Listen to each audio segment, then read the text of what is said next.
Math solutions for everyone. Lecture number 18th lecture में हम देखेंगे प्रॉब्लम सेट 1.3 में जो प्रॉब्लम्स है वो उसमें का पहला प्रॉब्लम हम समझ लेते हैं पहले प्रॉब्लम को और उसके बाद उसके सॉल्यूशन की तरफ जाएंगे। In figure angle ABC equal to 75 degree angle ABC 75 degree measure का है एंड एंगल ईडीसी ये भी 75 डिग्री का ही है। दो एंगल्स कॉन्ग्रुएंट है। अभी तो हमने लास्ट लेक्चर तक पढ़ा है सिमिलर ट्रायंगल्स। तो सिमिलर ट्रायंगल और उसकी प्रॉपर टेस्ट्स आपको मालूम है, प्रॉपर्टी भी मालूम है। प्रॉपर्टी में आता है साइड्स आर इन प्रोपोर्शन और दूसरी प्रॉपर्टी में होता है एंगल्स आर कॉन्ग्रुएंट और टेस्ट होती है ए टेस्ट, एस टेस्ट। उसके साथ और भी बातें आपको मालूम है, वो भी करस्पॉन्डेंसी मालूम है 3 एंगल्स और 3 साइड्स के साथ। तो वो बातें सब आपको याद है, यही समझकर हम आगे जाते हैं। State which 2 triangles are similar, which 2 triangles are similar. पूछा गया है कि कौन से 2 ट्रायंगल्स सिमिलर है एंड बाय विच टेस्ट, और वो कौन से टेस्ट से आप कह सकते हो कि कौन से टेस्ट से वो ट्रायंगल्स सिमिलर है। आपके पास जो टेस्ट है ए टेस्ट या फिर एस टेस्ट, इन दोनों में से कौन सी टेस्ट का आप यहां पे यूज कर सकते हो।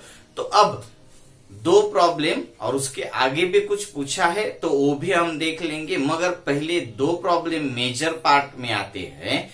विच 2 ट्रायंगल्स आर सिमिलर, पहला कौन से 2 ट्रायंगल्स सिमिलर है, और दूसरा बाय विच टेस्ट, और वो 2 ट्रायंगल्स सिमिलर है तो कौन से टेस्ट का यूज करके आप कह सकते हो कि वो 2 ट्रायंगल सिमिलर है। तो ट्रायंगल देखना पड़ेगा, फिगर को ऑब्जर्व करना पड़ेगा।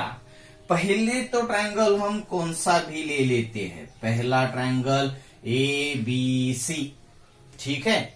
और दूसरा ट्रायंगल तो हमें यहाँ पे कौन सा दिखाई दे रहा है वो आप देख सकते हो, मगर ए को करस्पॉन्डेंसी में देखना होगा, बी की करस्पॉन्डेंसी में बी का एंगल देखना होगा और सी की करस्पॉन्डेंसी में सी का एंगल देखना होगा।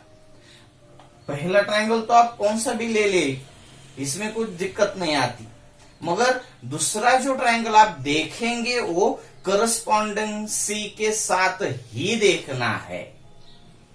तो ए को करस्पॉन्डेंसी में कौन सा एंगल है ये तो आपको समझ में नहीं आएगा, मगर बी को 75 डिग्री का है तो इस ट्रायंगल में डी 75 का, यानी बी के साथ डी की पेयर बन जाएगी। करस्पॉन्डिंग एंगल बी और डी ये करस्पॉन्डिंग एंगल्स होंगे क्योंकि यहाँ पे हमें दोनों एंगल्स के मेजर्स कॉन्ग्रुएंट है ये बताया गया है, इसलिए आप इसको करस्पॉन्डेंसी में बी के साथ डी रखेंगे। दूसरा ट्रायंगल ईडीसी, इस ट्रायंगल में आप करस्पॉन्डेंसी को देख रहे हो।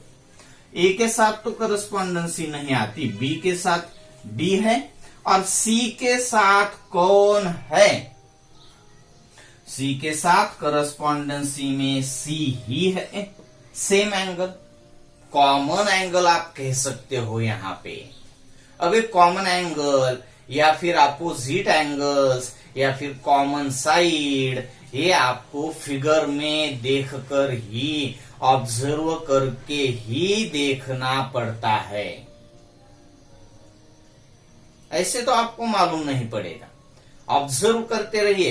ए बी सी में भी सी है ना, और इस ट्रायंगल में भी वही सी एंगल है, तो सी दोनों में है तो सी क्या हो जाएगा, कॉमन एंगल।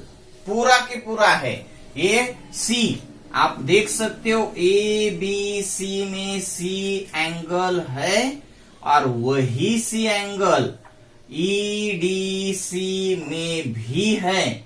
तो सी को सी के साथ आप कंपेयर कर कर उसकी करस्पॉन्डेंसी को देखकर कह सकते हो कि सी और सी कॉमन एंगल है, तो वो भी पेयर में आ जाएगा। अब बचता है ए के लिए क्या,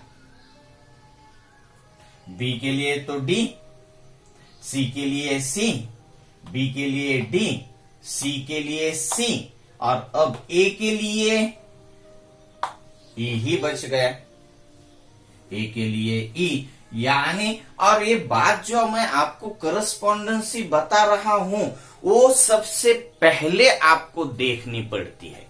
हाँ, चाहे तो बाद में लिख सकते हो आप, मगर देखनी तो आपको स्टार्ट करना है। दो ट्रायंगल्स अगर सिमिलर देखने के लिए तो उनकी करस्पॉन्डेंसी के साथ ही स्टार्ट करना पड़ेगा। आप चाहे तो आप वो लास्ट में लिख दीजिए, मगर आप चाहे तो लास्ट में देख नहीं पाएंगे।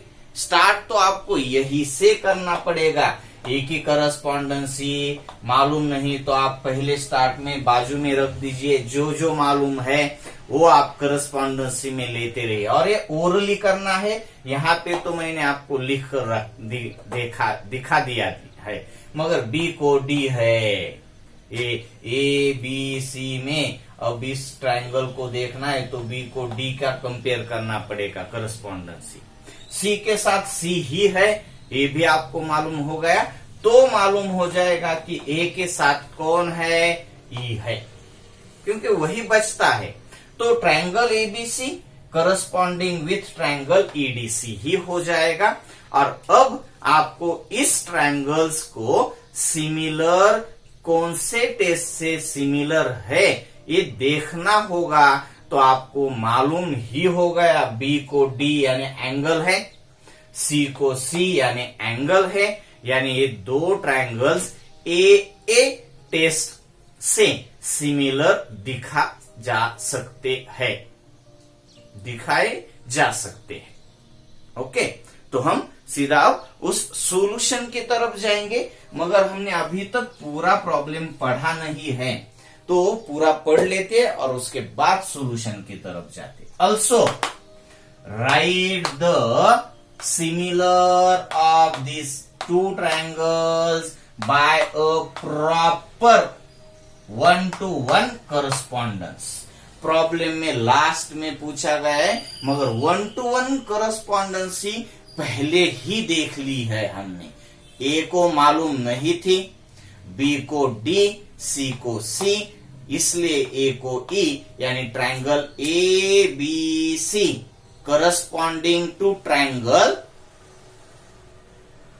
ए को ई, बी को डी, सी को C, ABC corresponding with EDC. ये आपको बाद में पूछा गया है, कई बार पूछा भी नहीं जाएगा तो आप उसका यूज नहीं करेंगे, करना ही पड़ता है। जब आप सिमिलर ट्रायंगल्स को देखते हैं तो आपको सिमिलैरिटी में सबसे पहले स्टार्ट करना होता है उसके वर्टेक्स की करस्पॉन्डेंसी के साथ ही, और वो बातें आप ओरली करते हैं, ध्यान में लेकर करते हैं, यहाँ पे नोट करने की उसको जरूरत नहीं पड़ती। और उसके बाद हम आगे जाएंगे। तो यहाँ पे तो हम देख लेते हैं सॉल्यूशन में जाकर, in triangle A B C and triangle, अब कौन सा भी नहीं लिखेंगे हम, जो करस्पॉन्डेंसी के साथ देखा था वही हम यहाँ पे लेंगे। कौन सा है वो, ईडीसी, सही है, यस। अब इस दो ट्रायंगल्स को सिमिलर देखने के लिए हमने अभी डिस्कस किया कि बी को डी है यानी एंगल को एंगल है एक पेयर, सी को सी है यानी एंगल को एंगल है दूसरी पेयर। तो ये दो ट्रायंगल्स ए टेस्ट के हिसाब से आप सिमिलर दिखा सकते हो, मगर आपको ई को बी को डी ये तो दिया है सी को सी देखना पड़ेगा, दिया है क्या? नहीं, ऑब्जर्व करना पड़ेगा कि सी के साथ सी ही एंगल कॉन्ग्रुएंट है। तो हम यहाँ पे ए एंगल ए टेस्ट के हिसाब से दोनों बातें यहाँ पे लिख देंगे।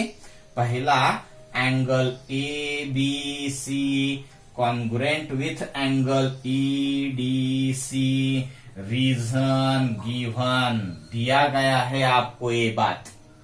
और दूसरा एंगल सी है, आप पूरा भी नाम लिख सकते हो उसका 3 लेटर्स में, 3 वर्टेक्स में। एबीसी में आपने बी को डी का पेयर ऑलरेडी लिखा है, अब सी को सी का लिखना है तो सी का नाम आप लिख सकते हो। अब यहां पे भी देखना है ए सी बी, अगर ए सी बी इस तरीके से देखा तो उसके corresponding angle E C D ही देखना पड़ेगा, ई सी डी। ए सी बी है तो आप करस्पॉन्डेंसी डी सी ई लिखेंगे नहीं, करस्पॉन्डेंसी के साथ ए को ई, सी को सी, बी को डी, ए सी बी लिखा तो ए सी बी लिखा तो ई सी डी उसके साथ करस्पॉन्डेंसी में देखना पड़ेगा। ओके, करस्पॉन्डेंसी देखनी होती है। Angle A C B congruent with angle E C D, reason क्या है ये दो एंगल्स कॉन्ग्रुएंट होने का रीजन है क्या? तो कॉमन एंगल, क्या रीजन है? कॉमन एंगल गिवन है। ये आपको ऑलरेडी एबीसी का मेजरमेंट 75, ईडीसी का 75 बताया गया है, इसके लिए हमने यहाँ पे गिवन रीजन लिख दिया और यहाँ पे कॉमन एंगल। तो देयरफॉर ट्रायंगल, ये दो ट्रायंगल्स क्या हो गए? सिमिलर हो गए। Triangle A B C similar with triangle EDC by AA test of similarity. यही है आपके पास। State which 2 triangles are similar, तो ये 2 ट्रायंगल सिमिलर हैं। बाय विच टेस्ट, तो AA टेस्ट के साथ सिमिलर हो गए। अब आगे also write the similar of these 2 triangles by proper 1-to-1 correspondence। correspondency तो पहले ही हमने देख ली है, इसके लिए हम इसको अभी डिस्कस नहीं करेंगे, सीधा सीधा correspondency लिख देंगे। triangles by a proper 1-to-1 correspondence, क्या लिखेंगे आप? Triangle A B C corresponding with triangle E D C, ये आपका यहां पे पूरा हो गया। अब second problem, are the triangles in figure similar? Are the triangles in figure similar? यानी फिगर में जो है ट्रायंगल्स 2 दिए हुए वो सिमिलर है? अब सिमिलर है या नहीं है, इसके लिए आपके साथ टेस्ट है। टेस्ट आपको बता देगी कि ट्रायंगल्स सिमिलर है या नहीं है। तो इसके लिए आपको टेस्ट मालूम होनी चाहिए। आपके पास 2 टेस्ट है, ए टेस्ट और यस टेस्ट, और तीसरी भी है यस टेस्ट, जो हमने डिस्कस नहीं की थी क्योंकि इसमें यहां पर आपके टेक्स्ट बुक में थी नहीं, इसलिए हमने वो डिस्कस नहीं की। मगर है टेस्ट यस टेस्ट। यहां पे हम यस टेस्ट को पहले डिस्कस करेंगे और उसके बाद हम आगे जाएंगे। कब यूज कर सकते हो आप? Yes side, yes side, yes side, यानी आपको ट्रायंगल्स के पहले ट्रायंगल के तीनों साइड्स और दूसरे ट्रायंगल के भी तीनों साइड्स अगर आपको मालूम होंगे तो आप यस यस यस टेस्ट का यूज कर सकते हो।